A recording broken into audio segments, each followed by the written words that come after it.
Many people suffer with OCD and ADHD. It makes it harder to stop scrolling. It makes you more likely to be addicted to your screen, to scrolling through social media. But I have OCD and I have not scrolled on social media for 613 days, which is a huge achievement for me. And in this video, I want to tell you how you can do the exact same thing, even if you have attention deficit disorder or obsessive compulsive disorder. So this is what you're going to learn in this video.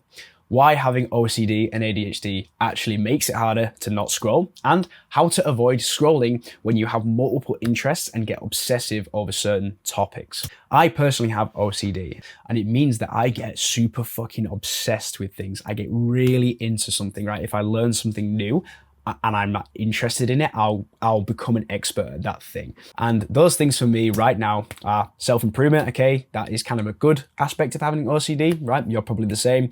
You might be on this channel because you're really into self-improvement at the moment and you're getting recommended videos like this.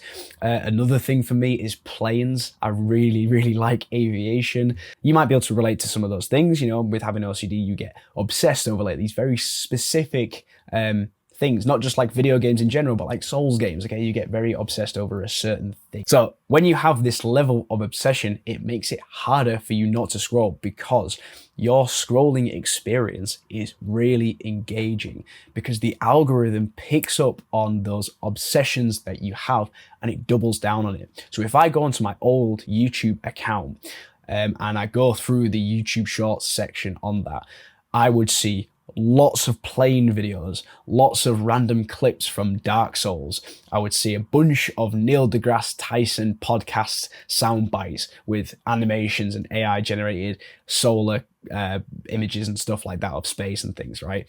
And you're probably able to relate to this because the algorithm is like instantly learning very quickly on TikTok and Instagram and YouTube the kind of stuff that you're obsessed with, right? And it shows you it, and that makes it harder for you to not scroll on your phone because you're constantly engaged. Your brain's like, yeah, I fucking love planes, the plane footage, right? And you get really into it, okay? And it feels like crack to you. So that is why it's harder with OCD. Now, ADHD is a little bit different than OCD, and you can have both. But ADHD stands for Attention Deficit Hyperactive Disorder. And what that means is your attention span is lower. So you struggle with paying attention to one thing. You often flitter, you know, from task to task. You can't really focus on one thing for that long. And this is something that, interestingly, is becoming more common with children and adolescents and younger people since social media has become mainstream, because now, like, I can't even watch a film with my friends or like my sibling, you know, my sister, my younger sister, struggles to watch a whole film all the way through. I remember when I was with my ex-girlfriend, you know, we would sit down to watch a film together in our living room. And, you know, we would get like 30 minutes into the film, I'm sort of sat there watching it and I look over at her and kind of double take and she's just there on her phone like this, right? And to me, that was really sad, okay? I think if you're going to watch a film with someone and sit down and watch a film with someone, if you're bored of that film, fine, like, you know, go off and do something else. But I think if you enjoy a film, or if we were watching a film that I know she enjoys, right, but she's still on her phone, it's that attention deficit. It's like, okay, I actually do enjoy this film, but I have to check my phone. Like, my attention span has waned and I need to go do something else. And that is a big symptom of ADHD, is not being able to focus on one thing for long enough. So why is this making it more likely for you to use social media? Well, you're probably the kind of person, if you have ADHD, to want fast, quick content, something that doesn't take up too much time and attention, but it's different things happening fast. Dopamine hits, okay? Fast, cheap, easy dopamine. That's what your brain loves. Your brain is addicted to fast, easy, cheap dopamine. So TikTok is something that is really making ADHD worse because it's so fast. The algorithm learns so quick. It can show you so many different things. It's serotonin, it's dopamine. It makes you cry. It makes you laugh. It makes you scared. It's so much emotions. People who get addicted to TikTok are the perfect candidate for TikTok who have ADHD. And that makes it more likely for you to be interested in that more short form content. Whereas with me, for example, with OCD, I've always, and I don't think I do have ADHD, or if I do, it's mild, because I've always actually been able to watch like an hour-long video. I could watch an hour-long video on planes. I'm obsessed with planes, don't get me wrong. And I could watch them for an hour, which again is another form of social media usage. It just means I don't use short form. I can happily watch a YouTube video that is an hour to 2 hours long, talking about the most in-depth analysis of planes. Whereas someone who has ADHD would get very bored very quickly at that, but they would rather do kind of the opposite end of the spectrum. They still spend the same amount of time on social media, so 2 hours, but it'd be scrolling through content, like fast content, okay? So for me personally, how did I fix this as someone with OCD? So the main thing that I did was I picked one. So what does this mean? So picking one of those things that you're obsessed with right now and sticking with it. So for me, this was self-improvement. The YouTube that you watch, if you have OCD, it's probably going to be more YouTube. It's not going anywhere. You could still use YouTube, but pick something that is actually going to help you in life. And for me, self-improvement was something that was helpful for me. It was going to improve my life. And that is better than flittering between different interests and different obsessions, because then your algorithm on YouTube is going to be like, oh, he likes this and he likes this and he likes this, and you're going to get delivered a bunch of content that is all different. You're going to have planes, Dark Souls, fucking engineering, space, right? And you're going to get delivered all this kind of stuff, and it means you can spend hours and hours a day, as I have done before, just watching YouTube content. And rather than flittering between different things, just focusing on one topic that you're really interested in, and we'll go on to later on in the video why that's helpful. So I pick self-improvement.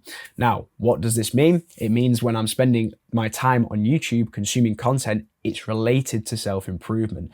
So it's related to upskilling myself and educating myself and becoming a better person. So now it's transformed from this scrolling habit, this content consumption habit, to actually a educational consumption, educational session with which I can actually improve my knowledge and upskill myself with YouTube, learning from other creators. So it doesn't feel as negative of a task. Although it's not perfect, I'm still sat here in my room today recording videos. That's a better use of my time than spending it on YouTube watching videos.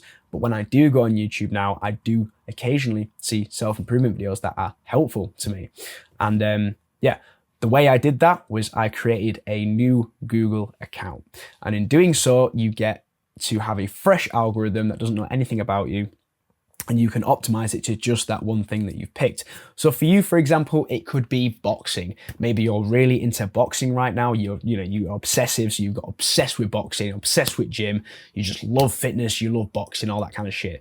But you right now, you go to YouTube and you kind of watch Minecraft videos or something like that.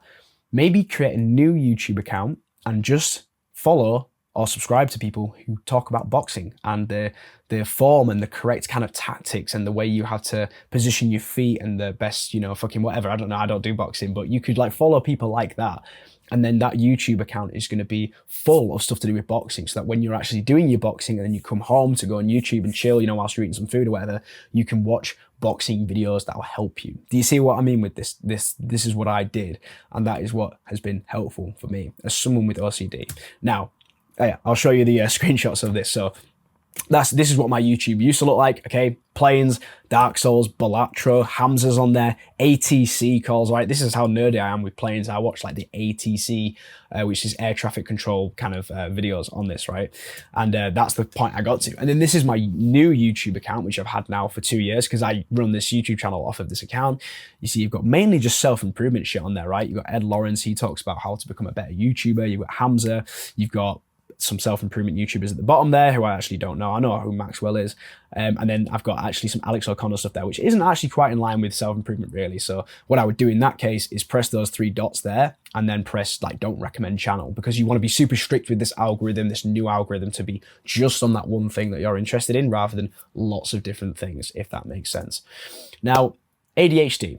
It's a little bit different with ADHD, but I have helped people who have ADHD before, and namely this was my ex-girlfriend. So when I told you about my ex who was, couldn't even watch a film, I actually managed to help her with that quite a lot. Not perfectly, but I did help her a lot with her ADHD, and actually managed to get her to stop scrolling for quite a bit. and go towards like reading and stuff like that and more helpful habits. And the main thing that you need to do with this is to fix your attention span, because that's all what it's spanning from. It's a lack of attention. So you need to fix your attention span. Now, the best method to fix your attention span is to go on a dopamine detox, because your attention is basically linked to your dopamine levels.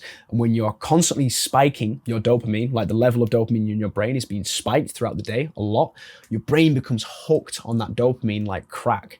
And any long period of time where there's no dopamine being released, it becomes harder and harder and harder for you to concentrate, and you need to get that fix of dopamine. And that's what causes your attention to flitter to different things. You can't even focus on a film because that film isn't releasing enough dopamine anymore. You need to go on your phone as well. That is what ADHD is.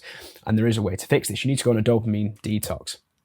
And you need to also do this. Keep this in mind. This is very important. You need to embrace boredom. Okay, boredom is now a good thing, and it's going to be difficult. And I can tell you from experience, it's difficult, but you need to allow yourself to be bored.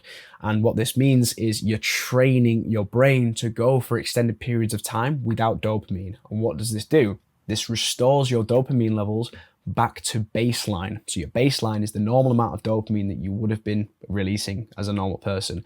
And right now it's probably way below baseline. And that's why it feels so excruciatingly painful to have nothing to do.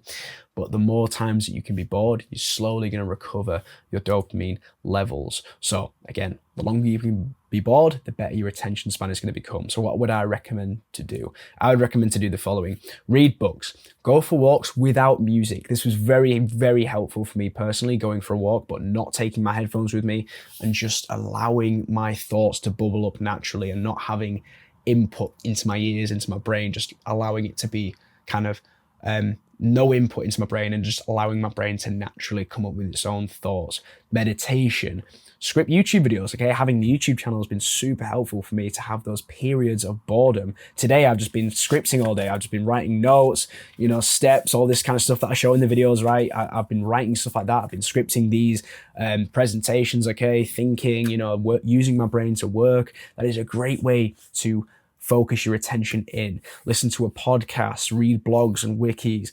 Do any task that basically requires your full focus for an hour or 2 hours, just an extended period of time. Like today, I have spent like 5 hours today recording and creating these presentations for these videos with the information on them. And that takes so much focus and attention, and I've not done anything in between. Like normal people can't do that. I've had to train myself to be able to focus on one thing for that long.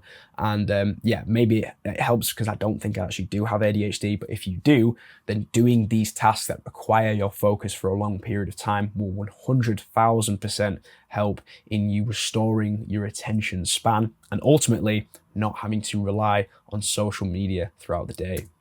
So that is the advice for this video, pretty much covered. I hope that was helpful to you.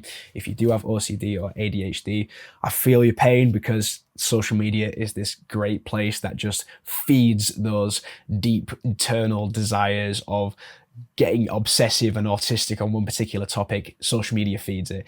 Needing that attention, that quick dopamine fix for ADHD, social media fixes it. And you can get out of it because I've got out of it and I've helped other people out of it before. So I hope that video was helpful to you. I've got loads of other videos on this channel that can help you out as well. The last thing I want to tell you about is my free school community, completely free. There's a free course in there as well that I made quite a while ago. I am going to replace that course with a new one, a more up-to-date one, just to help you to get off social media. It's really more of like a hand, like I hold your hand and just take you through the whole process on how to get rid of social media, and then more importantly, how to stay off of it. So I'd really appreciate if you go check that out in the top link in the description. And just wanted to put that in at the end of the video. But other than that, I'd really appreciate it if you left me some feedback in the comment section, give me some suggestions on how I can improve the content, how I can help you out more. Have you got any specific things that you're struggling with in terms of social media, in terms of dopamine, detoxing and stuff like that? Is there anything that I can help you out with? Because again, I've not scrolled for over 600 days now, and that's been the best decision that I've ever made. So yeah, I'll leave it at that then. Thank you so much for watching this video, mate. I really appreciate it, and I'll see you in the next one. Bye.